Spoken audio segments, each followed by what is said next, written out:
और कैसे हो बेवकूफ हो? अरे क्या हुआ, दिल पे लग गया क्या? दिल पे मत लो रे बाबू, आईना भी देख लिया करो, गलत फहमी दूर हो जाएगा। हमको पता है आप लोग को यकीन नहीं हो रहा होगा मेरा बात पर, लेकिन चिंता मत कीजिए, इसी पे एक बात बताते हैं, यकीन हो जाएगा आप लोग को। आजकल फोनवा बड़ा अपडेट होता जा रहा है, स्मार्टफोन और भी स्मार्ट होता जा रहा है, पर हम लोग भी कुछ कम नहीं है, हम लोग भी अपडेट हो रहे हैं। पहले हुआ करते थे बेवकूफ, अब महा बेवकूफ होते जा रहे हैं। पता नहीं क्यों आजकल कद्दूपुर में अंधभक्ति का माहौल कुछ जोरों से पनप रहा है, जिसे देखो वो किसी न किसी के अंधभक्ति में लगा हुआ है। पर खबरदार, किसी को अंधभक्त बोला तो बुरा भला बोल देना, गाली दे देना, लेकिन अंधभक्त मत कहना। पर अगर गलती से बोल दिया तो फिर वो क्या करेगा, इतने तो तुम लोग स्मार्ट हो गए ना। स्मार्ट से याद आया, मेरा एक दोस्त था, वो अपने आप को काफी स्मार्ट समझता था, पर ये भी उसकी गलतफहमी थी कि वो स्मार्ट था। हाँ, वो बात अलग है कि पहले वो स्मार्ट दिखता था बेचारा, पर बेचारे का जब बाल झड़ने लगा तब हम बोले, रे बाबू उम्र बढ़ रहा है और बाल कम हो रहा है, शादी कर ले रे बाबू, नहीं तो बाद में बड़ा दिक्कत होगा रे।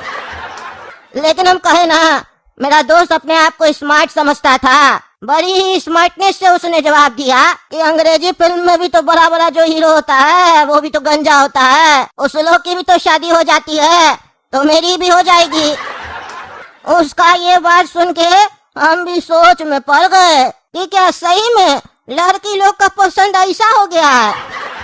पर थोड़ा ध्यान दिए तो समझ में आया, क्या उस लोग की शादी शक्ल देख के होती होगी, मामला तो कुछ और ही होता होगा। तो मैंने भी बड़े भोले अंदाज में अपने दोस्त से पूछा कि क्या तुम्हें यकीन है कि उनकी भी शादी शक्ल देख कर ही होती होगी। उसके बाद मेरे दोस्त ने मुझे ऐसे देखा जैसे लगता है कि मैंने उसे गाली दी हो।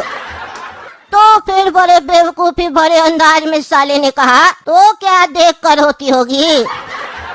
समझ रहे हो ना, मतलब कैसे कैसे बेवकूफ लोग रहते हैं कद्दूपुर में। शुरू में ही आप लोग को बेवकूफ कह के इसीलिए तो संबोधित किया था, शायद अब आप लोग को समझ में आ गया होगा कि मैंने आप लोग को बेवकूफ क्यों कहा था। चलिए, झंडू लाल का परिणाम अच्छा लगा तो खुश रहिए और जैसे है वैसे ही रहिए। अरे आप लोग ऐसे क्या देख रहे हैं, पहचाने नहीं? हम टकला नेता कद्दूपुर का मंत्री। अरे कोई जवाब नहीं दे रहा है, क्या बात है? जनता हमको पहचान नहीं रही है क्या? ऐसा तो नहीं, जनता हमारा कपड़ा को देख के हैरान हो गई है। अरे दोस्तों, आप लोग हमारा कपड़ा को देख के हैरान नहीं होइए, आज हमको यहाँ स्टैंड अप कॉमेडी करने के लिए बुलाया गया है। आज हम इतना कॉमेडी करेंगे ना कि आप लोग हंसते हंसते पागल हो जाइएगा।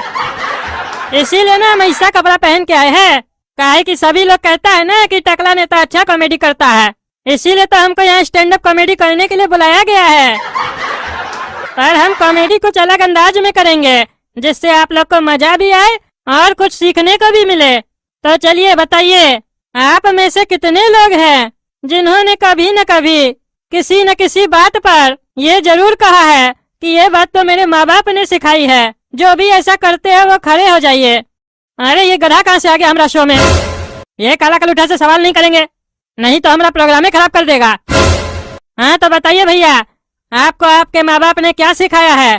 टकला नेताजी, हमारी माँ हमको सिखाई है कि जब तुमको खाना अच्छा न लगे या पेट भर जाए तो जबरदस्ती खाना कभी मत खाना, क्योंकि 50-100 रुपए के खाना को बर्बाद होने से बचाते रहोगे तो तुम्हारा तबीयत खराब हो जाएगा, फिर डॉक्टर पैसा भी लेगा और परेशानी भी होगा। अरे वाह, तुम्हारी माँ तो तुमको बहुत अच्छा बात सिखा के गई है। अच्छा तुम ये बताओ, जब तुम्हारा पेट भर जाता है तो तुम उस खाना का करते क्या हो? अरे क्या क्या करते हो, फेंक देते हैं, और क्या करेंगे। अच्छा तो तुम खाना फेंक देते हो? तो सुना आप लोगों ने, ये गधा खाना फेंक देता है, इसके जैसा 2-4 गधा और पैदा हो गया कद्दूपुर में तो फिर कद्दूपुर की जनता तो भूखे मर जाएगी। चलो बैठो गधा, तुम्हारी माँ प्लेट में खाना लेने के बाद क्या करना है ये तुमको सिखाई है, पर हम तुमको ये बताएंगे कि प्लेट में खाना लेने से पहले क्या ध्यान में रखना चाहिए। प्लेट में खाना जितनी भूख लगी हो उससे कम ही लेना चाहिए, और जो चीज पसंद न हो वो सिर्फ टेस्ट करने जितना ही लेना चाहिए ताकि खाने की बर्बादी ना हो, क्योंकि इस दुनिया में कई लोग ऐसे भी हैं जिनको एक टाइम का खाना भी नहीं मिलता है। समझा गधा? अरे आप कॉमेडी करने आए, कॉमेडी कीजिए, ज्यादा भाषण नहीं दीजिए। और हमको गधा नहीं बोलिए बार बार। पता नहीं कैसे स्टैंड अप कॉमेडी करने के लिए तुमको बुला लिया है। कॉमेडी करने तो आता नहीं है, खाली भाषण ही दिए जा रहे हो नेता की तरह। अरे हम नेता है तो नेता की तरह ना भाषण देंगे जी। और हम कॉमेडी के साथ ज्ञान भी दे रहे हैं। और तुम लोग को तो अच्छी बात नहीं सुननी होती है, नहीं समझनी होती है। बस मजाक करना और मजाक सुनना ही अच्छा लगता है। तभी तो तुम लोग का जिंदगी को हम लोग जैसा नेता मजाक ही बना देता है। बाद में फिर बोलते हो नेता तो कुछ काम करता ही नहीं है। अरे टकला नेताजी, इसको छोड़िए, हम भी कुछ कहना चाहते हैं। अरे ये गधा इतना बकवास किया तो ये काला कलूठा क्या करेगा? पर क्या करे, इसको तो रोक नहीं सकते हैं। सुन लेते हैं इसका भी बकवास। हाँ चलो बताओ, तुम्हारा माता पिता तुमको क्या सिखाया है? टकला नेताजी, हमको हमारा पापा सिखाया है, जब भी तुमको कोई ज्ञान देना तो तुम भी अपना ज्ञान उसको दे दिया करो, ताकि सामने वाले को ये घमंड ना हो कि उसके पास ही सबसे ज्यादा ज्ञान है। और जब तुम उसको ज्ञान दोगे ना तो उसका ज्ञान और भी बढ़ जाएगा। चलो तो दो हमको कुछ ज्ञान, तुम्हारे पास अगर है तो हम भी तो देखे तुमको कितना ज्ञान है, और तुम हमको ज्ञान दे भी सकते हो कि नहीं? जी टकला नेताजी, हमारा पापा हमको सिखाया है कि जहाँ जिस काम के लिए बुलाया जाए वहाँ जाकर वही काम करना चाहिए। अगर कोई दूसरा काम करोगे तो जूता भी खाना पड़ सकता है। हो गया तुम्हारा बकवास। साला हम जहाँ जाते हैं पता नहीं कैसे मनुष्य तुम भी वहाँ पहुँच जाता है। साला पूरा हमारा प्रोग्राम को खराब कर देता है। तुमको यहाँ कौन बुलाया है? अरे टकला, समझा नहीं क्या? जो तुमको यहाँ जनता को हंसाने बुलाया है वही हमको यहाँ तुमको रुलाने बुलाया है। काहे कि जब एक नेता रोता है तो सारी जनता हंसती है। जैसे सारी जनता रोती है तो तुम लोग जैसा नेता हंसता है ना। और जो तुमको यहाँ जनता को हंसाने बुलाया, शायद उसको ये बात पता होगी कि तुम जनता को हंसा नहीं पाओगे, इसीलिए हमको भी यहाँ बुलाया है। अरे चुप साला, हम वो स्टैंड अप कॉमेडियन नहीं है जो कॉमेडी के नाम पे खाली गंदी गंदी गाली देता है और अपने ही जोक पे अपने हंसता है। हम कुछ अलग करेंगे ताकि हंसी भी आए और कुछ सीखने को मिले। तुम रुको और देखो कैसे हम जनता को हंसाते हैं। मालिश, तेल मालिश, सर जो तेरा चकराए या दिल डूबा जाए, आजा प्यारे पास हमारे, काहे घबराए काहे घबराए। अरे टकला, इसको स्टैंड अप कॉमेडी नहीं बोलते हैं, जोकरिंग बोलते हैं टकला। अरे कॉमेडी का मतलब क्या होता है? जनता को हंसाना। और हम हंसा कैसे रहे? खड़े होके हंसा रहे, तो हो गया ना स्टैंड अप कॉमेडी। अरे हम करके दिखाते हैं कॉमेडी, तुमको नहीं आता कॉमेडी। तुम बैठो, हम आते हैं स्टेज पे। हाँ आओ ना देखा कैसा करते हो कॉमेडी। वहाँ बैठ के बकवास करना बहुत आसान है, स्टेज पे करके दिखाओ तब माने। अगर आप सभी ने मेट्रो में कभी भी सफर किया होगा तो आप लोगों ने देखा होगा वहाँ बातों की बड़ी कंफ्यूजन हो जाती है। यही हादसा एक बार मेरे साथ भी हो गया। तो एक बार की बात है, हम मेट्रो में जा रहे थे और जिस सीट पे हम बैठे थे हमारा बगल में एक लड़की खड़ी थी और साला मेट्रो में कोई भी सीट खाली नहीं था। तो वो लड़की हमसे सामने से पूछती है, क्या मैं यहाँ बैठ सकती हूँ? तो हम बोले जी आप बिल्कुल यहाँ बैठ सकती हैं, ये भी कोई पूछने की बात है? तो लड़की फटाक से बोली थैंक यू सो मच, पर वो लड़की बैठी नहीं। अब आप लोग भी यही सोच रहे होंगे कि लड़की को बैठना भी था, हमसे परमिशन भी ले, हम परमिशन दिए भी, थैंक यू सो मच भी बोले, तो फिर बैठी क्यों नहीं? यही सेम सवाल मेरे मन में भी आया। तो हम लड़की से पूछ ही डाले कि आप बैठ क्यों नहीं रही हैं? तो लड़की पता है क्या बोली? अरे तुम उठोगे तभी ना बैठेंगे। हम साला हैरान, इतना मुश्किल से तो मेट्रो में सीट मिलता है और हम अपना सीट इसको दे दे, ऐसा कैसे हो सकता है? तो हम लड़की को बोले ये सीट मेरी है तो हम तुमको क्यों दे? तो लड़की बोलती है इडियट, तुम ही तो बोले बैठ जाइए। तब साला हमको ये समझ में आया कि लड़की सीट पे बैठने के लिए हमसे पूछ रही थी। साला हम तो उसको अपना गोद पे बैठने के लिए बोल रहे थे।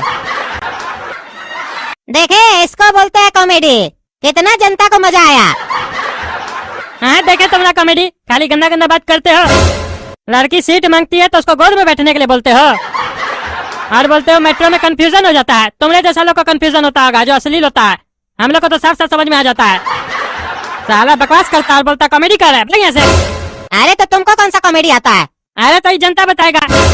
आप लोग कमेंट करके बताइए कि हम अच्छा कॉमेडी किए कि ये आदमी अच्छा कॉमेडी किया। लेकिन ये बात ध्यान में रखिएगा कि हम कॉमेडी के साथ अच्छा सीख भी दिए। अरे तो तुमको सीख देने के लिए नहीं बुलाया था, कॉमेडी करने के लिए बुलाया था। अरे तुम वही किए। अरे तो हम लोग को तो नहीं समझ में आया। तुम्हारा साला पूरा भाषण सुने, कॉमेडी तो समझ में ही नहीं आया।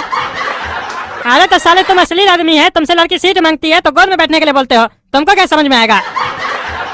तुम लोग को तो खाली गंदगी पसंद है।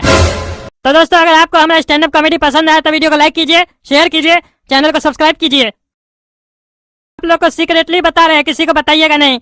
जब हमको यहाँ स्टैंड अप कॉमेडी के लिए बुलाया गया था ना, तो हम एक राइटर से स्क्रिप्ट तैयार करवाए थे, क्या जोक मारेंगे। तू हमको स्क्रिप्ट लिख के दिया, जब हम स्क्रिप्ट पढ़े ना, हमको तो जोक समझ में नहीं आया, जोक कहाँ है इसमें।